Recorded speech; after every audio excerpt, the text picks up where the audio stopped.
Habits అంటే అలవాట్లు. మనం చాలాసార్లు మనకున్న అలవాట్లు మార్చుకోవాలని ప్రయత్నించి ఫెయిల్ అయినోళ్ళమే ఉంటుంటాం.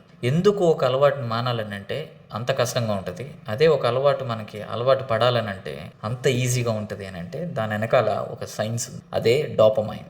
ఈ డోపమైన్ అనేది ఒక హ్యాపీ హార్మోన్. కాకపోతే మనిషి హ్యాపీగా ఉన్నా లేకపోయినా బాడీకి ఈ హార్మోన్ అవసరాలు ఉంటాయి.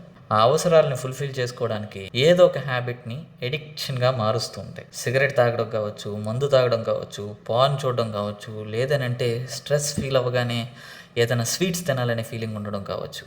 ఇలాంటి హ్యాబిట్స్తో మీరు ఎవరైనా ఇబ్బంది పడుతూ అది బ్రేక్ చేయాలని ట్రై చేస్తున్నా అది బ్రేక్ అవ్వట్లేదు అని అంటే ఒక హ్యాబిట్ని మనం తీసేయాలి అని అనుకున్నామనంటే ఖచ్చితంగా దాని ప్లేస్లో ఇంకొక హ్యాబిట్ని మనం అలవాటు చేయగలిగితేనే అది పాత హ్యాబిట్స్ని మనం త్వరగా మానుకోగలుగుతాం. సో నెక్స్ట్ టైం నుంచి మీలో ఎవరైనా సరే ఏదో ఒక బలహీనతకి గురయ్యి ఉండి అది మానాలని ట్రై చేస్తూ అవ్వట్లేదనంటే జిమ్ ట్రై చేయండి. లేదనంటే ఏదో ఒక ఫిజికల్ యాక్టివిటీ ట్రై చేయండి. ట్రై చేస్తూ దానికి ఒక టార్గెట్ వెయిట్ లాస్ పెట్టుకోండి, లేదంటే టార్గెట్ షేప్లోకి రావాలని పెట్టుకోండి.